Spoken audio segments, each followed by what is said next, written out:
How many of us can remember what it was like having a newborn and a toddler, and what that night routine was like?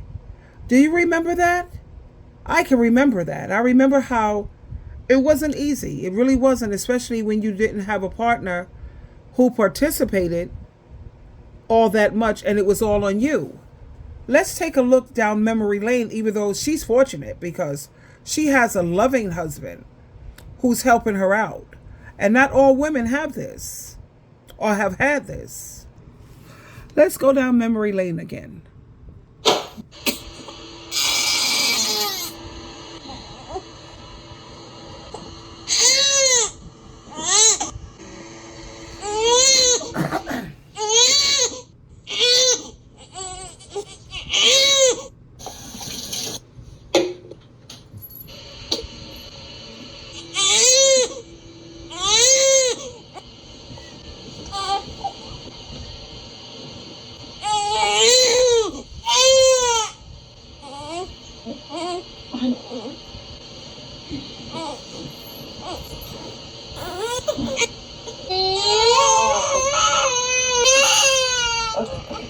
Hold your bottle.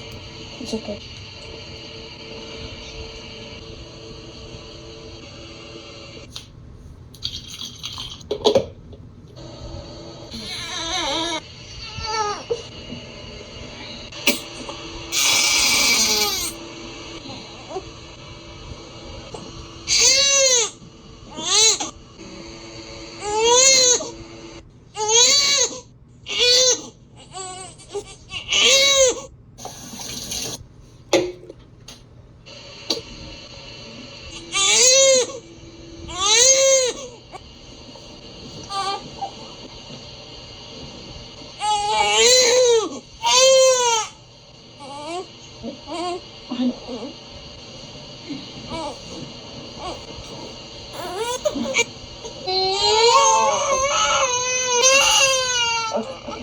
Hold your bottle.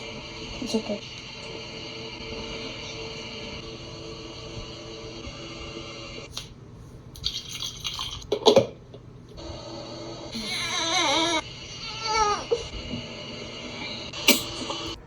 You know, when I look at this, it brings back so many memories, of how hard it is being a mother, period. But she's fortunate. She has a husband who is helping her, with the babies. And I'm sure he has to get up and he has to go to work. And you see, well, she's fortunate because they have I breastfed both of my children. And that was no picnic. That was no walk in the park. And then when you think about all the things that parents do for the kids, and when the kids grow up, how they have hardly no appreciation, no gratitude. They give you such a hard way to go. I keep thinking about how parents, they do for their children. And you look at these kids, they can't do a damn thing for themselves. If those parents was to pick up and leave today or tomorrow, those kids would die. They would starve to death. They can't do anything for themselves.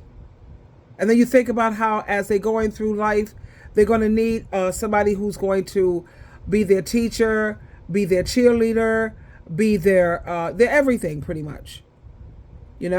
I see why the Bible says that you're supposed to honor your parents if you want things to go well for you. And when you don't honor them, I don't care whether they're toxic. You know why I don't care? Because Jehovah and Jesus don't care. Jehovah and Jesus Christ said we're still supposed to respect and honor our parents, because parents, they first, especially mom, she's the reason you're breathing, because she didn't have to give birth to you. And it's a lot of work with these kids. And I know there's a lot of toxic parents, so don't put no comments, because I'll definitely delete it and block it about talking how rotten your parents were, and yet you'll go off to that alcoholic and drug addict husband and that no good man. So don't even post that on my channel. You can create your own channel, and then you can talk about your parents and bash them all you want to. That's one thing I don't tolerate on my channel. You're not going to bash your parents over here. They have all of these advocates and channels for adult children who are constantly playing the blame game. They have the victim mentality, and they're constantly choosing to be a victim. You know, people, they like to play that victim so that they don't have to take the responsibility for their life and for the choices that they made. Now, you know, there is such a thing called victims, like a baby like that. They can't do anything about it because they're powerless and they're just stuck. There's not anything that they can do. So, of course, as they are little like that, they are victims. But when you grow up and you're an adult, honey, people need to stop that blame game and take responsibility for their choices. You're not a victim because you're not powerless anymore, and you're not stuck in your situation. You're choosing to stay where you are. And when a person grows up and you're in the driver's seat of your life, when you procrastinate to get the help and the healing that you need so that you can stop the blame game, a lot of people procrastinate and not get the help because that's just another form of laziness. You know? They constantly keep playing that same old story. My mother was a no good. I just keep looking at all the work that parents put into these kids. And the only thing they can grow up to say is how bad their parents were, especially it's always the mother. You know how that goes.